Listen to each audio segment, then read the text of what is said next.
How about you don't miss, okay? Morons! Okay, so if you guys have been on this channel for a while, you know that I come up with theories and hypotheses about various things. And this is no different! As Code Lyoko is returning to the screens at some point past 2026, we now are gonna get the 5th season and the continuation of the main story. Unlike Code Lyoko Evolution, which I have no idea what the hell that even was. Now we're gonna start this off with a hypothesis of mine that, let's be fair, I do believe the show actually hints at, but, you know, never outright states it. And to prepare for the arrival of the new series, well, the new series, new season, it really depends on which one you want to go with it, of Code Lyoko, we're going to be doing a literal episode by episode breakdown of what the hell happens and see if this theory just happens to hold weight or is just a waste of everyone's time. Yeah, it's gonna be fun. So then, what is the theory? So, we all know the traditional narrative when it comes to Xana. You know, Franz Hopper created Lyoko and Xana after he escaped the military in order to destroy Project Carthage. Now, Xana grew too powerful due to returning to the past so many times, rebels and tries to destroy humanity, and tries to take over the world, rule humanity out of general malice. Or did it? Now, we do know that Xana did betray Franz Hopper and Aelita. That is not in dispute. The dispute is, what was the core motivation? After all, Xana was a multi-agent program, something that was designed and built by a genius. So why would simple processing upgrades turn it into a cartoon villain? Why would it suddenly care about ruling a biological world when it had the digital world completely to its own self with no one being able to challenge it? Doesn't make much sense, does it? Doesn't to me. But here's the thing. What if Xana never actually broke its programming? What if, when it became sentient, it looked at the core objective that it was supposed to achieve, what it was designed to be, to destroy Project Carthage permanently, and realized the only mathematically absolute way to win was to eliminate the biological species capable of building it in the first place?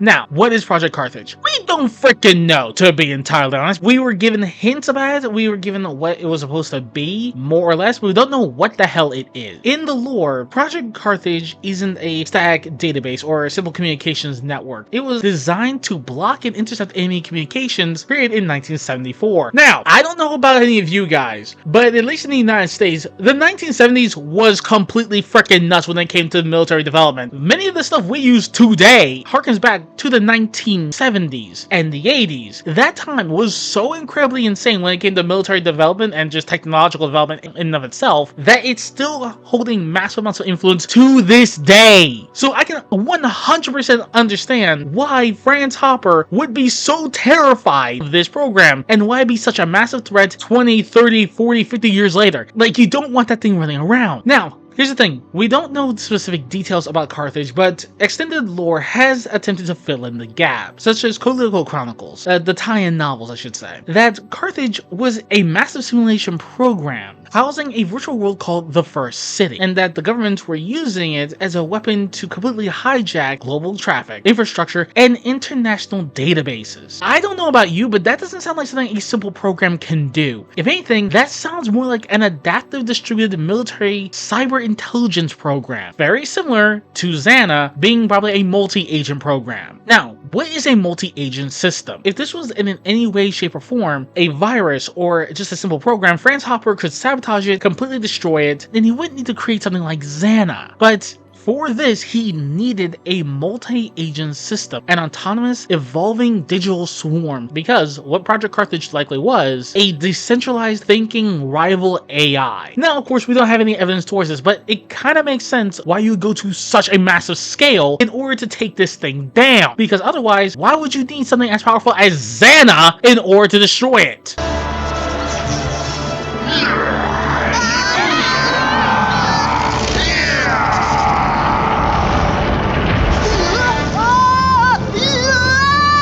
Not only that, but let's take something else in consideration. That Sector 5 is named Carthage, named directly after the project, acting as the center of Lyoko, which you'd think is a little bit strange.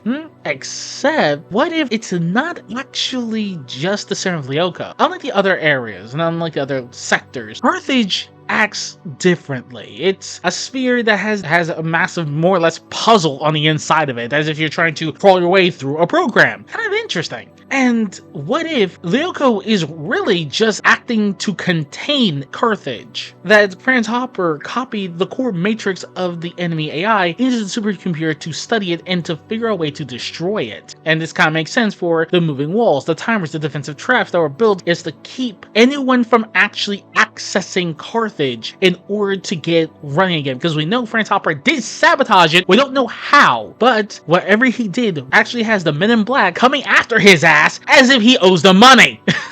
So I think he didn't just copy the core matrix of Carthage. I think he stole it. Mine now. Because if anything he did was minor, inconsequential, I honestly don't think the Men in Black would be trying to get to him as persistently as they were trying to. And this leads us into Xana's rebellion.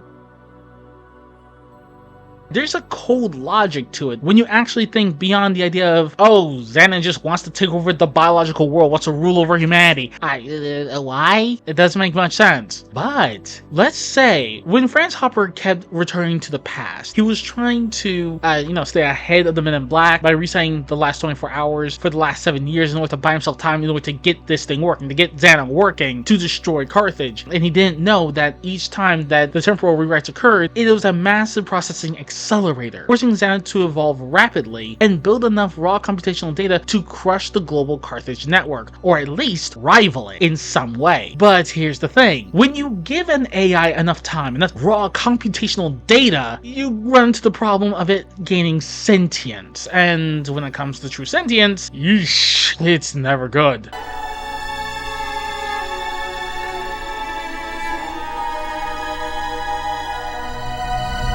And so, it calculated the solution to Franz Hopper's problem. And here it is. Carthage is systemic. It's not something that can be isolated. It's not something that can be trapped in a box and then blown the hell up. It is spread out into the supercomputers of various organizations and various governments. And if it destroyed the code, the Men in Black forced Franz Hopper to rebuild it or recreate it themselves at some point. It won't be easy. It will take a lot of resources, but it can be done again. It's just, when you think of it, why go through such a massive amount of effort and resources to recreate something you already have? All you need to do is get the guy who messed with it and get him to fix the crap. Kind of makes sense when you think of it. So if those two premises are true, then the conclusion is obvious. Human intelligence is the vector for Carthage, and as a result, humanity must be neutralized. That would be the reason as to why Xana would turn against Franz Hopper. Franz Hopper was a point of failure in the entire plan. He was the only person with the cryptographical keys to alter Xana's programming, reverse his own sabotage on Carthage if he was ever captured by the military, and so trapping him was the best thing he could do. If anything, if Xana was being truly malicious, if Xana was truly wanting to rule the world and ensure he could never be defeated, Franz Hopper would have died a long time ago. When Alea went into the tower to keep herself safe from Xana, Xana could have easily destroyed Franz Hopper. There was no reason why he should have survived. But it makes more sense if Xana was actually following his base programming and just eliminating a threat that could actually be an issue, but not killing Franz Hopper. Instead, it was Xana creating the ultimate firewall to protect its mission parameters, the one point of failure that could end everything.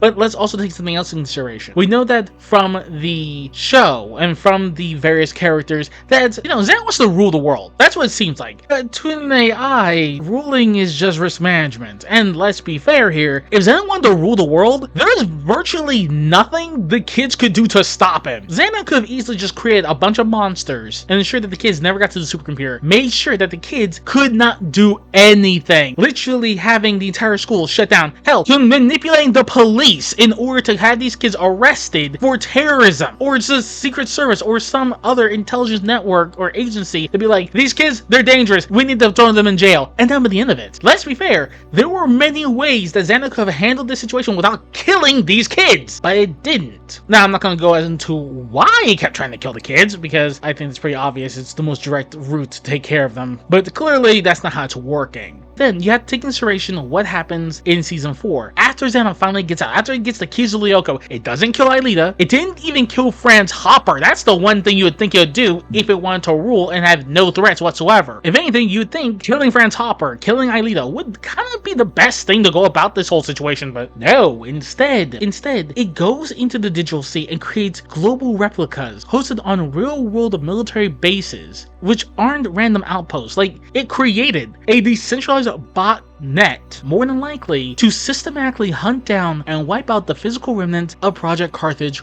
worldwide. Because when you think of it, if Project Carthage was so powerful that it decided that the best way to do so was either destroy humanity or find a way to get out of Lyoko, I really don't want to know what the hell Project Carthage actually is, because that's terrifying. And of course, it's just a hypothesis. I could be entirely wrong. But when it comes down to this, it had plenty of chances to destroy humanity, it had plenty of chances to kill the kids, it had plenty of chances to do whatever it wanted, but each and every single step, it just seemed to go back to its root directive: destroy Project Carthage. And when you think of it, it was doing so in the most efficient way possible, by eliminating threats, by fighting against those who were trying to fight back against it, in order to succeed in what it would need to be. Because Lyoko was far too small, it was far too centralized, it was a sandbox that limited the amount of power it could utilize in order to reach Carthage. After all, taking over one tower at a time ain't gonna do it. It would need to spread out. And so the threat that Xana has always been is because it was following its directive that Franz Hopper gave it, which is just, when you honestly think of it, is poetic, because that's how things like this work out in the first place. But yeah, that's the hypothesis. Now, we're gonna see if it actually holds up during the watch through for Code Lyoko. Let me know your thoughts below, and I'll see you next time.